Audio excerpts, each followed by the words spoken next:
I'm introducing Adolfo S. Inductivo. Good evening. Hello, good evening. How do they call you? Well, they just call me Mel. Mel? Yes. Okay. Give us a little background about yourself, even just very briefly. Well, I'm a graduate of Philippine Military Academy, class of 1979. Okay. What is the moniker of Class 79? Again? The moniker. Anong, may tawag kasi yan, bawat class may tawag yan, di ba? Matapat. Matapat. O, Yes, tamang-tama yes, for, yes. for 2016. That's what we need, a leader who is matapat. Go ahead. Yes, and I'm also a licensed civil engineer. Mm-hmm. I graduated, and I hold a master's degree in business administration Mm-hmm. and second year master of statistics. I am also an inventor, okay, and at the same time, I'm a pastor. So Pastor of? Preaching the Word of God Okay. in the church. What is the church? That Discipleship for Christ Church, the Great Commission Church of Christ. Okay. You left the armed forces, I would presume, because you cannot be a candidate if you are still in the armed forces, in the service. Well, I had my optional retirement in 1995. Okay. And your terminal position was?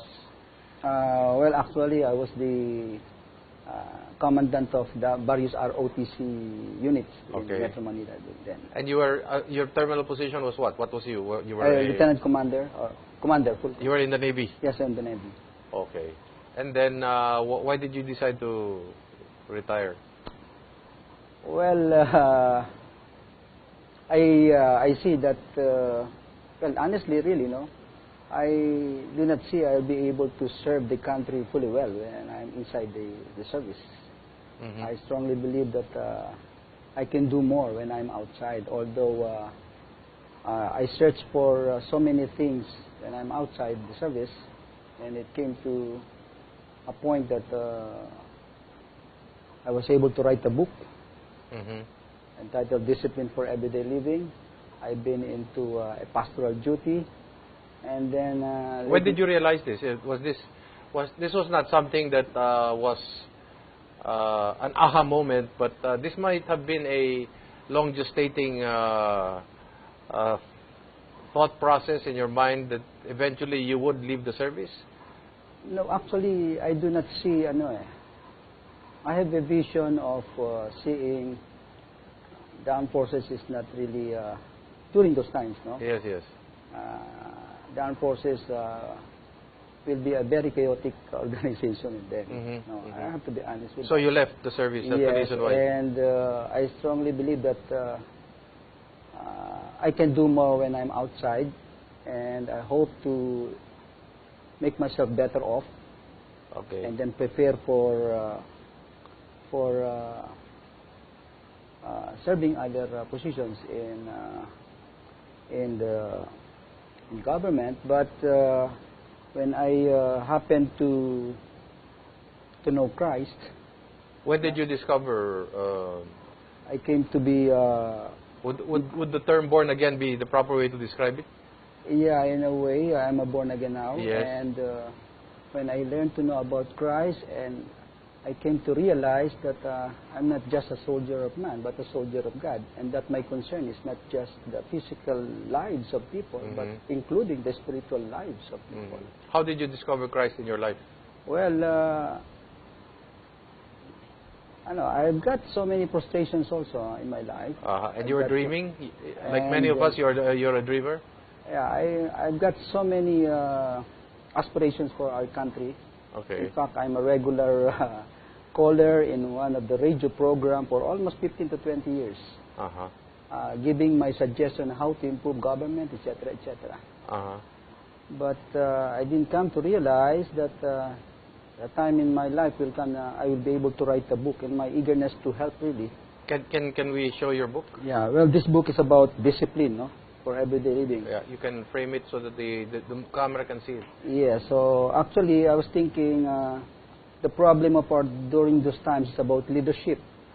Yes. So I used to read a lot of books in your national book about leadership, no? Yes, yes. And I was questioning myself, how come there are about so many leadership books, but apparently we have failures in leadership. So I came to realize that the problem is about discipline. So I came to, so you know, I've been searching about leadership for almost 30 years. When you left the service, did your mistas in the PMA advise against it? Whether they advise or not, that's my decision when I decided. And they respected that? Yes, but this is, I believe this is a plan of God for me. Okay. I strongly believe that this But is you still join them, you still get to see them in your get-togethers. Definitely. Do you still go up every February to PMA? Not so often. Not so often. But I have a contact with them always. Often? Yes. And then so, how did this all work out for you in terms of, this is your first time running for public office? Yes. Okay, you did not intend to run for perhaps even a lower office, because I can almost hear some of our audience saying, did he try to run for lower office? No. In order to improve the lives of our people? Actually, I don't intend to run for any office at all. You had no plans of running? Yes. I'm contented with my with your life. With my life. Yes. With my you know, I've been working as a preacher of the Word of God. Okay. I am very happy about it. I'm very much contented. Okay. But you know, every time I see the problems in our country, okay, and I hold the solution to it, which is discipline. Okay. I'm always, you know, being. My conscience is always put me into saying, you have to do something about it. You hold the information, you hold the secret, you hold the solution, but you're keeping it. Okay.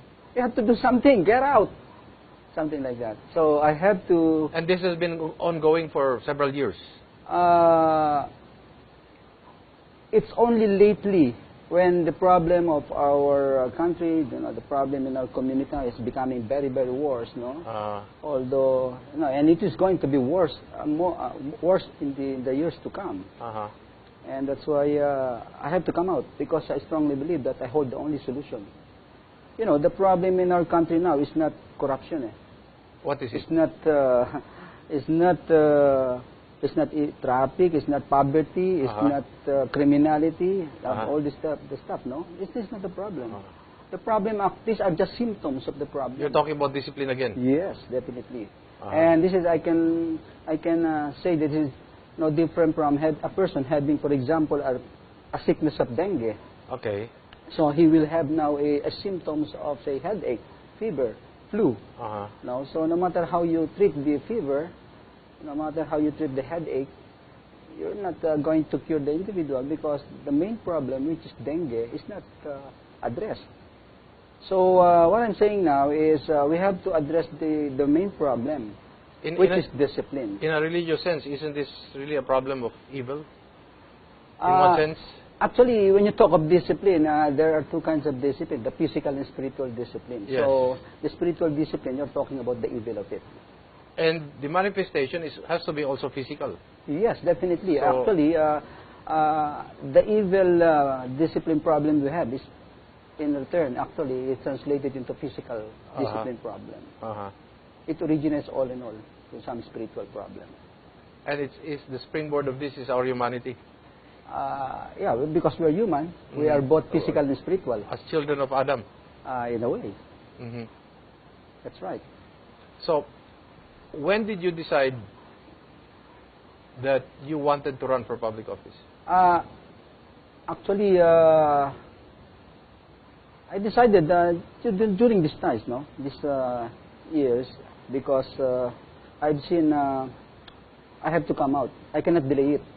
Okay. I cannot, in my own feeling, conscience, sabi ko, I cannot have the country delay for another 6 years of... the way it is? Yes, so... You're unhappy with what happened the past 6 years? Yes. Definitely the country is going nowhere. I'm telling you did not vote for this administration?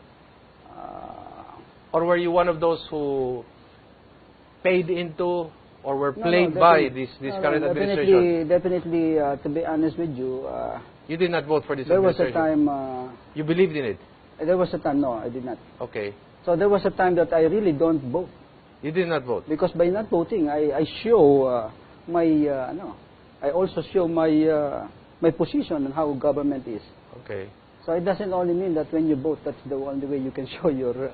no. By not voting, you're also showing something to the people, to to the country that you don't like something. Mm-hmm.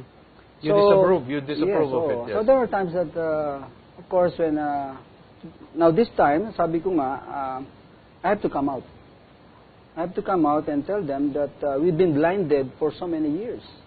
Some people will say, why president right away? Why not senator? Why not where you might have a bigger chance, or governor of a particular province? You know, actually, the problem of discipline, even if you're going to research it from other progressive countries like Japan, Singapore, Malaysia, Korea, they do have a leader, a president that has whose main agenda is the discipline of their country. So you cannot rely it on leaders below the structure of the president, because definitely they will not listen to you. In fact, they don't even want it. They will even disregard it. They will even go against their own agenda. So it has to be a president who should really initiate that. I can sense where you're going to in terms of your sincerity and your dreams, no? And I'll quote your book. It says here, there are 4 things in life no man can live without: the air he breathes, the water he drinks, the food he eats, and the discipline he must live with.